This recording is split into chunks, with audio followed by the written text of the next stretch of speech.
오늘은 특별한 주일입니다.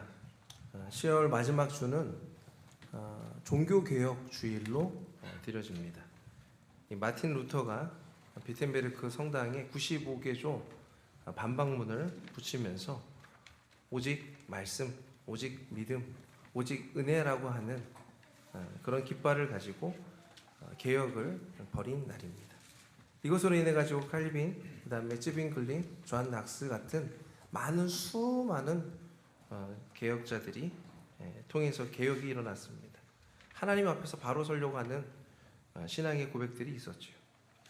그런데 이런 그 종교 개혁, 1500년대에 있었던 종교 개혁은 단순히 일어난 사건이 아니라 구교에서 신교로 넘어가는 그 시점이며 초대교회의 신앙 그리고 예수 그리스도의 가르침이 다시 새롭게 시작되는 시작점에 있었습니다.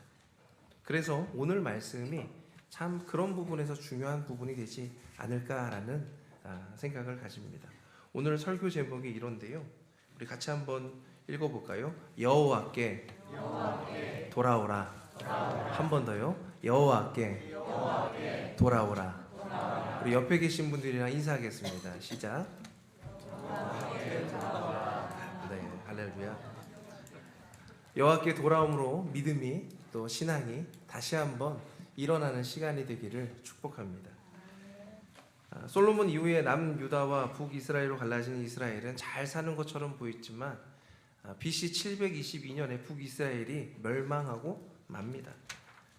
그 호세아라고 하는 왕이 있었는데 그를 마지막으로 200년 동안 19명의 왕들이 나라를 다스렸지만 그 나라가 이제 없어지게 됩니다.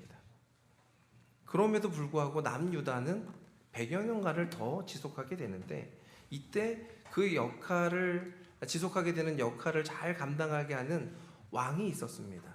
그 왕이 누구냐면 히스기야입니다. 히스기야. 아수르 제국의 위협이 막 있는 상황 속에서 사네리비라고 하는 왕이 침략할 때 기도와 간구로 하나님의 구원을 경험했던 왕입니다. 얼마나 많은 숫자가 침공을 했었냐면 18만 5천이라고 하는 숫자입니다. 어마어마하게 많은 숫자죠. 근데 그 숫자의 그 침공에 많은 군사들이 한순간에 없어지는 일들이 있었습니다. 왜 그랬습니까? 하나님께 간구했기 때문에 그렇습니다. 그런데 그 히스기야가 가지고 있는 핸디캡이 하나 있었습니다. 뭐냐면 그 히스기야의 환경이나 집안이나 신앙의 분위기 자체가 썩 좋지 않았다는 것입니다. 부왕 아버지 아하스가 신앙적으로 좋은 왕이 아니었습니다. 역대하 28장 1절 말씀에 보면 아하스에 대한 평가가 나옵니다. 아하스가 왕위에 오를 때 나이가 20세라 예루살렘에서 16년 동안 다스렸으나 그의 조상 다윗과 같지 아니하여 여호와 보시기에 정직하게 행하지 아니하고 여호와 보시기에 정직하게 행하지 아니하고 우상을 부어 만들고 이방신을 섬겼던 왕이 바로 아하스였습니다. 그런데 히스기야는 어찌된 영문인지 모르겠지만 이 아하스와 다르게 하나님을 잘 섬깁니다. 역대하 29장 2절과 3절 히스기야가 그의 조상 다윗의 모든 행실과 같이 여호와 보시기에 정직하게 행하여 첫째에 첫째 달에 여호와 전문들을 열고 수리하고 히스기야는 하나님을 경외함이 있었고 또 하나님을 예배하는 것이 내 인생의 가장 중요한 목적이다 라고 하는 것을 깨달았던 사람이 바로 히스기야였습니다. 그래서 여러분들 중에서 혹시나 내가 지금 믿음의 1세대인데 우리 가정은 믿음을 잘 지키는 사람들이 아니었는데 라고 하더라도 포기하지 않고 신앙을 가졌으면 좋겠습니다. 자책하지 않으셔도 됩니다. 중요한 것은 지금 내가 하나님 앞에서 얼마나 신실한가, 하나님을 잘 섬기고 있는가가 중요한 것입니다. 반면에 신앙에 내가 가문이었지만 내가 하나님 보시기에 정말 내가 믿음이 있는가를 주님은 지금도 보고 계십니다. 신앙의 가문임에도 불구하고 하나님을 믿지 않는 불신앙 가운데 있다면 더욱 내가 말씀을 지키고 사는 것에 최선을 다해서 열심을 다해서 돌이키며 도전하는 시간이 되기를 소망합니다. 그래서 히스기야는 아하스가 하나님을 섬기지 않고 하나님을 무시하며 살아갔지만 자신은 신앙을 지키며 살게 됩니다. 그래서 종교 개혁 때처럼 이스라엘 전역에 종교 개혁을 일으키는데 그 출발이 되는 것이 바로 무엇이냐면 유월절 사건입니다. 여호와의 유월절. 이것은 단순히 의식이나 절기 정도로 끝나지 않습니다. 이스라엘 백성들이 출애굽해서 나올 때 문지방에 어린 양의 피를 바르고 그 피로 인해서 구원을 받았음을 상징하는 예배였습니다. 이스라엘이 노예에서 하나님의 백성으로 전환된 시작점이었고 이 신앙의 정체성이 새겨진 절기. 그래서 이것은 그냥 절기 정도가 아니라 하나님의 구원을 찬양하는 예배며 구원의 사건이었습니다. 그런데 이 유월절이 오랜 동안에 이스라엘 전역에 드려지지 않게 됩니다. 오랫동안 드려지지 않아요. 유월절이 전혀 드려지지 않는 시절이 있게 됩니다. 예배가 오래 드려지지 않는다.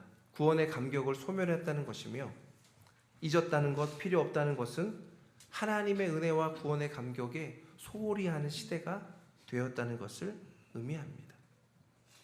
만약에 예배가 멈추게 되면 어떻게 됩니까?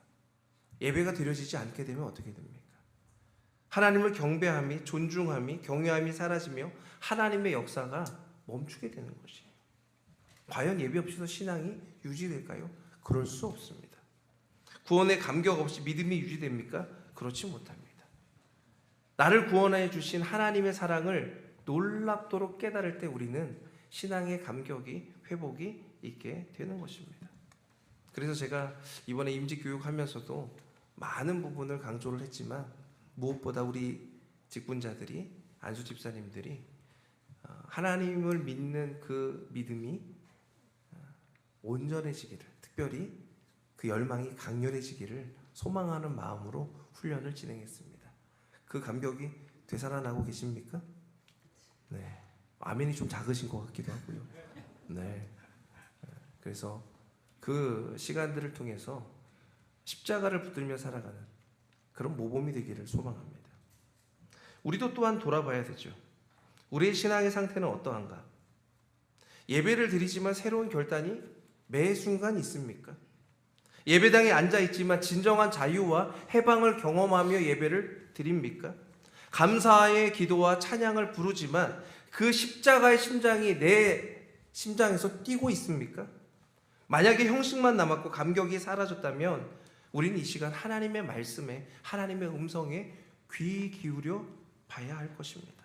하나님이 우리를 건지시고 구원하셨다. 이것이 가장 본질적이고 가장 중요한 신앙의 시작점이라는 것입니다. 그래서 히스기야는 선언합니다. 유월절을 회복하라. 신앙의 첫 자리로 다시 나아오라. 여호와께 돌아오라. 종교 개혁주의를 맞이한 우리들이 다시 한번 되찾아야 할 길입니다. 여호와께 돌아오는 길. 그렇다면 여호와께 돌아오는 것은 무엇인가? 그 세 가지를 함께 나누기를 원합니다. 오늘 주보에 보시면 가로가 있죠. 제가 아까도 설명을 드렸지만 주보에 나는 목사님 기억을 잘합니다 하시는 분들은 암송해서 집에서 쓰셔도 됩니다. 그런데 볼펜이 있으신 분들은 기록해 보시면 좋겠습니다. 특별히 우리 유초등부, 중고등부, 청년부 친구들은 그 말씀을 기록하면서 따라서 적어보면 좋은 시간이 되지 않을까 싶습니다. 여호와께 돌아가자는 것은 무엇인가요? 첫 번째, 하나님의 말씀대로 모이는 것입니다. 우리 역대하 30장 1절 말씀 함께 읽겠습니다. 시작. 히스기야가 온 이스라엘과 유대에 사람을 보내고 또 에브라임과 므낫세에 편지를 보내어 예루살렘 여호와의 전에 와서 이스라엘 하나님 여호와를 위하여 유월절을 지키라 하니라. 아멘. 여호와의 전에서 유월절을 지키는 일은 중요한 일입니다. 그런데 유월절을 지키는데 가장 중요한 것은 무엇인가? 하나님의 말씀대로 하는 것이에요. 하나님의 말씀대로. 저희가 어제 우리 교육자들을 통해 가지고 교육부서에 말씀을 드렸어요. 어떤 걸 했냐면 볼펜을 가져와라. 그래서 볼펜을 가져온 것은 하나님의 말씀대로 순종한 겁니다. 우리 순장님들한테도 부탁을 드렸어요. 순장님 통해서 우리 볼펜을 가져오시고 용모를 단정히 하시고 기도로 준비해 주시고 그래서 볼펜을 가져오셨죠? 잘하셨습니다. 네. 네. 제 말에도 순종하는 부분을 연습하셔야 돼요. 네. 근데 정말 이 연습을 통해서 우리가 순종해야 될 것은 무엇입니까? 하나님의 말씀대로 하나님의 말씀에 순종하며 살아가는 것이 필요하다는 것입니다. 북이스라엘과 남유다가 갈라졌을 때 여로보암이 베델과 단에 금송아지를 세우며 예루살렘 성전에서 예배드리는 것을 거부했습니다. 200년 가까이 그렇게 되다 보니 이스라엘 백성들은 잊어버리게 된 것입니다. 하나님을 잊은 시대들이 나옵니다. 사사기 시대에도 충격적인 말씀이 있는데 출애굽을 해서 가나안을 점령한 세대가 하나님을 잊고 살아갑니다. 사사기 2장 10절입니다. 그 세대의 사람도 다 그 조상들에게로 돌아갔고 그 외에 일어난 다른 세대는 여호와를 알지 못하며 여호와께서 이스라엘 위하여 행하신 일도 알지 못하였더라. 이는 하나님을 잊어버린 세대의 특징입니다. 하나님을 알지 못한 세대. 그런데 이런 충격적인 일이요, 히스기야 세대뿐만 아니라 사사기 시대뿐만 아니라 지금 대한민국에서도 일어나고 있습니다. 10대 30대에서 교회 이탈과 무종교 인구 증가가 나타납니다. 부모 세대의 신앙이 삶으로 전수되지 못하고 개인의 선택과 성공이 중심된 삶, 종교는 취미며 취향 정도로 봅니다. 요즘 이제 나온 책 중에 트렌드 2026이라고 하는 책에서도 제가 이제 내년에 또 올해도 다룰 수 있겠지만 몇 번에 걸쳐서 다룰 겁니다. 근데 이 챕터 6장에 보면 무속에 빠진 그리스도인이라고 보면서 제가 이 보면서 잠깐 놀랐었는데요. 무속인 인구가 80만 명이라고 합니다. 근데 목회자 숫자보다 많대요. 그런 시대가 됐습니다. 지난해 개봉해서 1000만 관객을 동원한 영화, 저는 보진 않았는데 파묘라고 하는 영화, 이게 누가 만드신지 아십니까? 집사님이 만드셨어요. 기독교인이 만들었습니다. 여러분 파묘 치고 기독교 이렇게 쳐보면 거기 뒤에 집사 이렇게 나올 겁니다. 오컬트 문화라고 해서 초신비적인 문화로 관심을 끕니다. 물론 하정우 목사님 같은 경우에는 이 집사님에 대해서 좋게 좀 얘기를 한 부분도 있습니다만 지금 우리나라 사회는 무속에 빠져 있습니다. 서울 연남동에 질비한 타로와 사주 보는 집들 거기만 있는 게 아니잖아요. 전주 한옥마을에도 많지 않습니까? 네.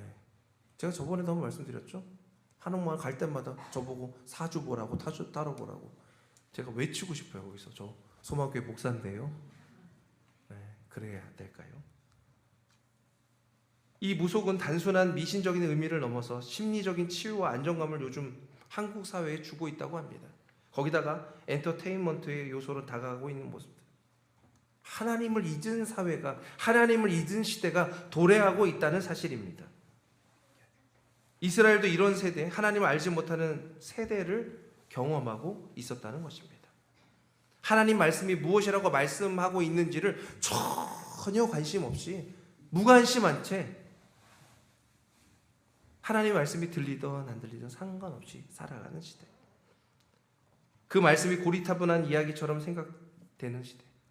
이제는 광야 시절도 끝났겠다. 가나안 정복도 끝났겠다. 잘 먹고 잘 살고 평화롭고 땅도 넓어지고 있겠다. 그러다 보니 하나님 말씀을 잊게 되는 것입니다. 그러니 거짓된 평화와 안정과 문화가 결합되어 주술과 무당과 우상과 접신 문화가 만들어지고 있다는 것. 하나님 말씀을 잊을 때 생기는 현상이 무엇인지 아십니까? 하나님 말씀을 가르치는 사람이 부족해진다는 것입니다. 하나님 말씀 듣기를, 하나님 말씀 소중하게 여기기를 생각하지 않다 보니까, 훈련받기를, 하나님 말씀 공부하는 것을 싫어하다 보니까 제사장들이, 하나님 말씀을 전하는 사람들이 부족해지고 있습니다. 지금 한국 교회가 그렇습니다. 제가 다녔던 신학교에 1학년이 100명씩 들어갔었는데, 그래서 총 한 300명 정도 됐었는데 지금 30명, 40명 지원합니다. 커다란 위기입니다. 커다란 문제입니다. 이것이 히스기야 때도 그랬습니다. 아버지 아하스가 악행을 저지르고 하나님을 섬기지 않고 우상을 섬겼으니 당연히 제사장이 부족하지 않겠습니까? 하나님의 말씀을 드리려고 하지 않으니 복받는 말씀, 평안을 비는 말씀, 그런 말씀만 찾다 보니 누가 목회자를 찾습니까? 점술가를 찾아가죠. 복채를 주면은 복을 빌어주는데, 평안을 빌어주는데 거기를 찾아가지 누가 목회자를 찾고 교회를 찾아갑니까? 역대하 30장 3절에 이런 말씀이 있습니다. 이는 성결하게 한 제사장들이 부족하고 백성도 예루살렘에 모이지 못하였으므로 그 정한 때에 지킬 수 없었습니다. 제가 이 말씀을 보면서 마음이 너무 안타까웠어요. 히스기야 때에 히스기야가 예배를 회복하고 성전을 회복하고 하나님의 말씀을 회복하려고 하는 그 시절에 누가 부족했다고요? 제사장이 부족했다고요. 그 시대가 지금과 똑같지 않는가. 그런데 참 히스기야 왕의 신앙이 너무나 멋있는 것은 무엇이냐면 이것에 포기하지 않습니다. 부족하고 어려우면 도망가고 그것에 그냥 떨쳐버리고 다음에 할까? 이런 생각도 해볼 만한데 그렇게 하지 않습니다. 성경을 연구하면서 하나님의 말씀이 무엇인가를 돌이켜보면서 하나님의 말씀대로 지켜보려고 노력한다는 거예요. 그래서 구약의 유월절을 지키는 규정, 민수기 9장 10절과 14절에 있는 내용을 찾으면서 거기에 이런 내용이 있어요. 10절 말씀, 이스라엘 자손에게 말하여 이르라. 너희나 너희 후손 중에 시체로 말미암아 부정하게 되든지 먼 여행 중에 있다 할지라도 다 여호와 앞에 마땅히 유월절을 지키되 둘째 달 열째 날 해 질 때 그것을 지켜서 어린 양의 무교병과 쓴 나물을 아울러 먹을 것이요. 그래서 이것을 통해 가지고 유월절을 지키게 합니다. 그런데 이것은 무슨 규정을 말하는 것이냐면 시체를 만지거나 그 어떤 다른 사정이 생겼을 때 다음 달에 지키라는 거예요. 그런데 14절 말씀에 이런 말씀이 있죠. 만일 타국인이 너희 중에 거류하여 여호와 앞에 유월절을 지키고자 하면 유월절 율례대로 그 규례를 따라 행할지니 한 달의 여유를 주고 타국인도 예배를 드리게 하는 것은 무슨 이유입니까? 하나님의 자비하심이에요. 인자하심이에요. 너희가 찾으면 찾을 수 있다는 거예요. 너희가 하나님을 바라면 충분히 하나님의 말씀대로 살아갈 수 있다는 것입니다. 그럼에도 불구하고 사람들은 하나님이 무자비하다, 하나님이 인자하지 않다, 하나님의 열심은 대단하지 않다라고 착각하며 사는 것이 아닙니까? 심지어 타국인조차도 드릴 수 있는 예배가 있대요. 타국인조차도 절기를 지킬 수 있대요. 하나님의 자비하심이 얼마나 대단하십니까? 그럼에도 우리는 오해를 합니다. 하나님은 유일신 사상을 가지고 있기 때문에 기독교는 너무 편협해 보인다라고 착각을 합니다. 아니요. 하나님의 말씀이 진정한 자유를 우리에게 주는 것입니다. 사람들은요, 말씀과 언약과 율법을 지키는 것을 고단하게 생각합니다. 귀찮게 생각합니다. 힘들어합니다. 사람은 원래 게으르고 귀찮아하기 때문에 규칙과 법을 좋아하지 않습니다. 우리나라도 예전에 참 무법천지였던 것 같아요. 학교의 강단에서 담배를 피우시는 선생님들도 계셨습니다. 버스 안에서도 담배를 피우고 식당에서도 그런 일들이 있었습니다. 법치 국가로 나가니까 그렇지 지금 캄보디아에서 일어나는 일이 우리나라에도 많이 있었습니다. 밀수, 밀매 이런 일들, 무자비하고 무가치한 일들을 벌이는 일들이 많이 있었습니다. 우리나라가 더했으면 더했지 캄보디아에만 있었던 것은 아닙니다. 그럼에도 불구하고 우리나라가 이렇게 법치주의로 바뀌어가고 있기 때문에 변화되고 있는 것입니다. 사람이 왜 자꾸 부도덕한 부분들을 보면서 살아가는가? 죄성 때문에 그래요. 그래서 우리가 자주 노력해야 되는 것이 무엇이냐면 하나님의 말씀이 우리에게 무엇을 이야기하고 있는지를 잘 살펴보며 나아가야 됩니다. 그리고 그것을 가정에서 자녀에게 가르쳐야 됩니다. 말씀을 읽고 그것을 기록해야 됩니다. 오늘 119편, 103편, 시편 119편 103절에서부터 105절 말씀을 제가 기록해 놨는데 우리 103절부터 105절 말씀 함께 읽어보겠습니다. 시작. 주의 말씀이 맛이 내게 어찌 그리 단지요 내 입에 꿀보다 더 다니이다. 주의 법도들로 말미암아 내가 명철하게 되었으므로 모든 거짓 행위를 미워하나이다. 105절 말씀. 주의 말씀은 내 발의 등이요 내 길의 빛이니이다. 아멘. 하나님의 말씀이 달게 느껴지길 소망합니다. 하나님의 말씀으로 내가 그것을 통해서 거짓된 것을 미워하길 소망합니다. 하나님의 말씀이 내 발의 등이요 내 길의 빛이 되기를 주님의 이름으로 축복합니다. 그것이 저와 여러분을 살리는 길이 될 줄 믿습니다. 그래서 이스라엘 백성들은 어떻게 했습니까? 그것을 통해 가지고 하나님의 말씀을 듣고 역대하 30장 10절 11절 보발꾼이 에브라임과 문에삿 각 성읍에 두루 다녀서 그 말씀을 전했습니다. 그런데 어떤 사람들은 조롱하고 비웃습니다. 그 시간에 그 물질을 가지고 그 힘을 가지고 하나님을 섬기냐고 에브라임 문에셋 사람들이 비웃고 조롱합니다. 그런데 11절 말씀에 보니까 그러나 아셀과 므낫세와 스불론 중에서 몇 사람이 스스로 겸손한 마음으로 예루살렘에 이르렀고 라고 하는 말씀이 나와요. 누구는 조롱하고 누구는 겸손한 마음으로 하나님의 말씀을 받아들입니다. 베드로전서 3장 20절 말씀에 보면 노아 시대 방주를 만들었을 때의 모습이 나오는데 겨우 8명만 하나님의 말씀에 순종해서 말씀대로 구원을 얻고 그 외에 다른 사람들은 다 심판에 이르게 됩니다. 여러분들은 어떻게 하시겠습니까? 순종하시겠습니까? 아니면 비웃겠습니까?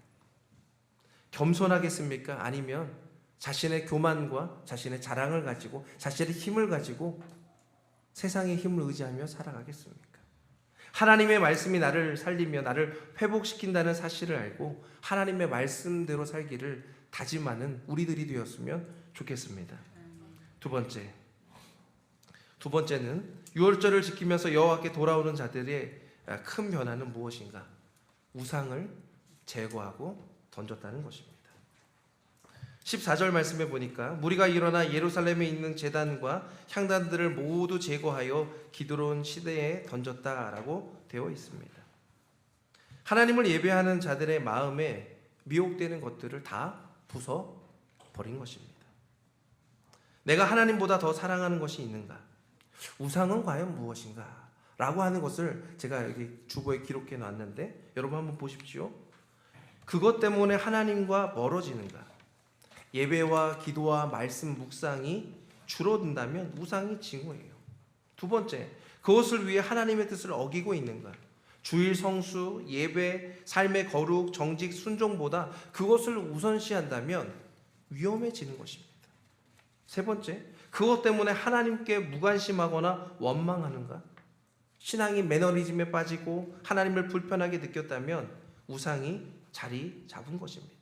물질, 성공, 관계, 자아, 쾌락, 명예, 이데올로기, 감정 등 이는 영적 간음이며 하나님이 싫어하는 것입니다. 우리는 이 말씀을 잘 압니다. 너는 나 외에 다른 신들을 내게 두지 말라. 그래서 히스기야도 이 말씀을 잘 알고 하나님께 돌아옵시다. 유월절을 회복합시다. 이렇게 하면서 일어난 변화가 있었습니다. 그것이 역대하 31장 1절 말씀에 나오는데 이 모든 일이 끝남에 거기에 있는 이스라엘 무리가 나가서 유다 여러 성읍에 이르러 주상들을 깨뜨리며 아세라 목상들을 찍으며 유다와 베냐민과 에브라임과 므낫세 온 땅에서 산당들과 제단들을 제거하여 없애고 이스라엘 모든 자손이 각각 자기의 본성 기업으로 돌아갔더라. 자신들이 유다 성읍에 200여 년 동안 가까이 유지한 우상 산당을 없앤다는 것은 참 어려운 일이었을 것입니다. 우리나라가 일제잔재 문화를 없애는 것도 상당히 오래 걸렸죠. 예전에 오뎅을 뭐라고 불렀죠? 덴뿌라로 불렀습니다. 단무지를 닭광이라 불렀습니다. 국민학교, 초등학교를 국민학교로 불렀습니다. 이것을 없애는 데가 한참 걸렸어요. 왜냐하면 저도 기억하고 있잖아요. 젓가락 달라고 안 그럽니다. 와리밭이 달라고 그랬어요. 그랬잖아요, 우리. 그게 이제 문화가 바뀌다 보니까 이런 시절이 변화가 된 거예요. 그런데 200년 가까이 있었던 시간 속에서 어떻게 히스기야는 개혁할 수 있었을까요? 하나님만이 내 인생의 주인됨을 알고 하나님 말씀대로 도전하며 나아가니 그런 일이 자연스럽게 변화됐다는 것입니다. 특별히 유월절을 지키는 것은 죄와 사망, 두려움, 외로움, 내가 불안해하며 염려하며 수치하며 공포가 사라지는 것, 그것이 무엇으로 이루어지는 것, 세상에 무슨 무당으로 주술로 이루어지지 않던 것들이 예수 그리스도로 말미암아 그것이 해결된다는 거예요. 나의 고민이, 질병이, 나의 마음속에 그런 어려움들이, 아픔들이 사라지는 역사가 예수를 통해서 이루어지게 될 줄 믿습니다. 그러면 그런 우상들이 차츰차츰 물러가게 된다는 거예요. 저는 청소년 사역을 오래 했습니다.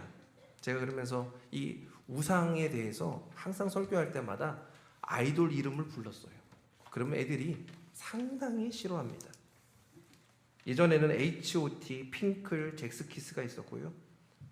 요즘은 제가 좀 발음이 잘 안 되는데 해보겠습니다. 세븐틴, 스트레이트 키즈, 아이브, NCT, 라이즈, 재배원, 알파 드라이브원, 블랙핑크, 네.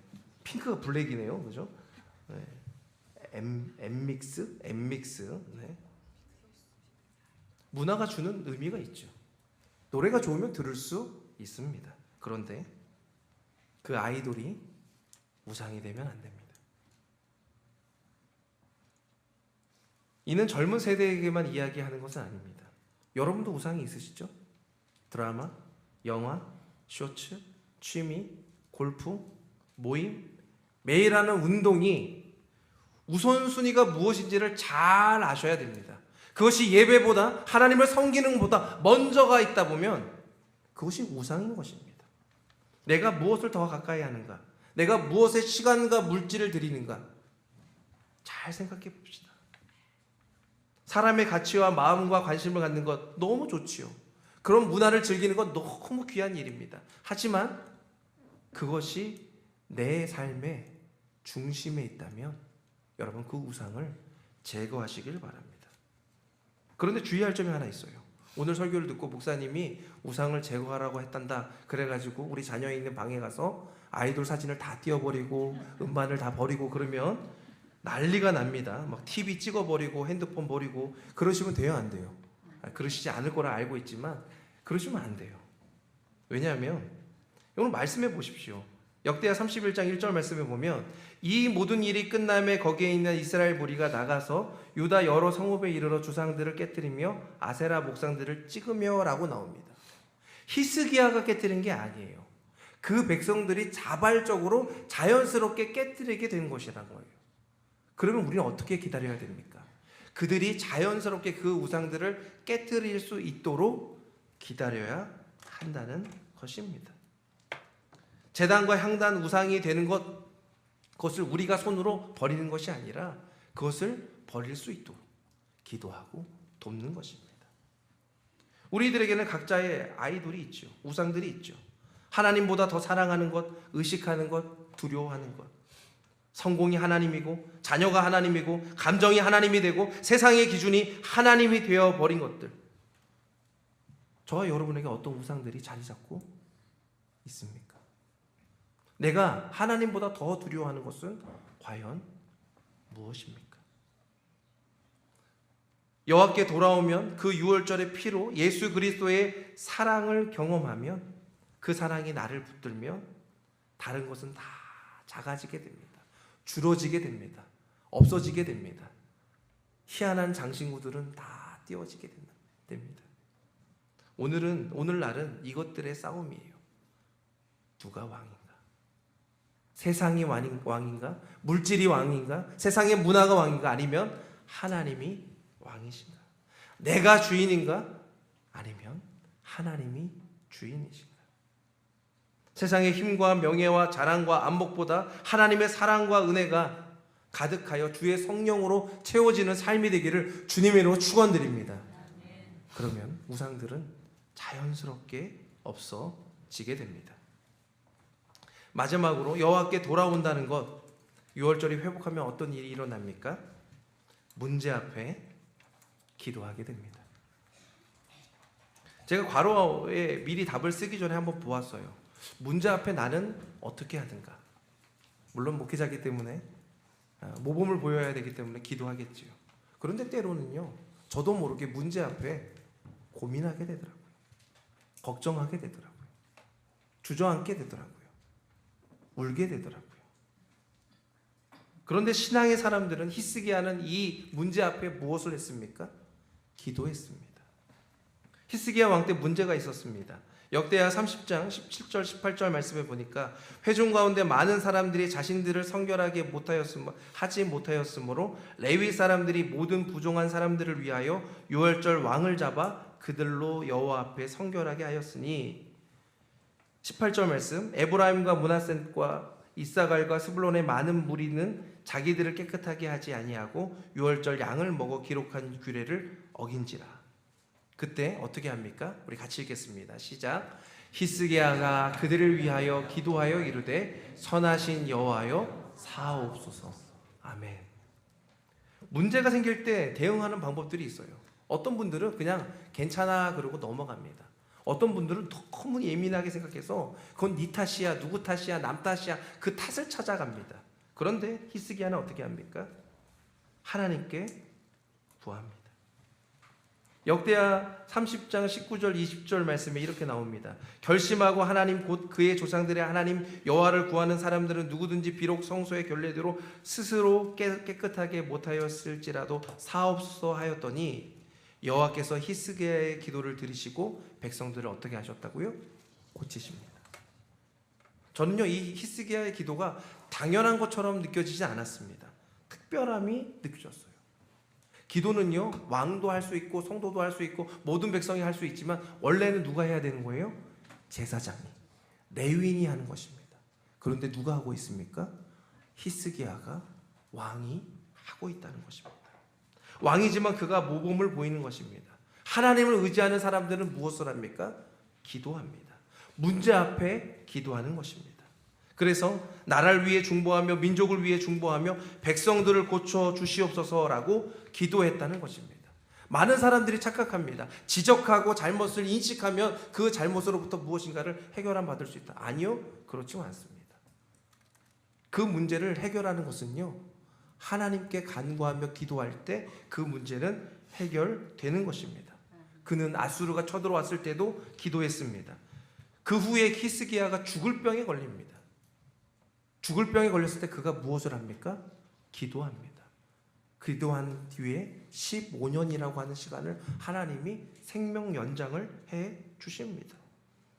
그 죽을 병에 걸렸을 때 그가 기도했을 때 그 성경이 기록했습니다. 이사야서 38장 15절 17절 말씀.